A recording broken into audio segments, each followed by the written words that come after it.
Hello everyone, welcome to our new videos today. I'm going to show you the newest products on my right hand. This is styling the Chinese wok and using for the propane one. Let me give you the overall dimensions first. For the unit's entire length, about like 17 and 1/4 inches wide. And the depth of the unit is about like 22.5 inches. And the overall height of the unit is about like 27 inches tall.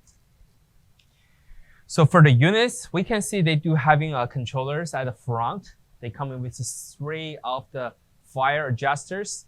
And also they do have a power switch right here, pipe connections. And we also can take closer to see the inner side of the burner space. For this wok, we have the ring space.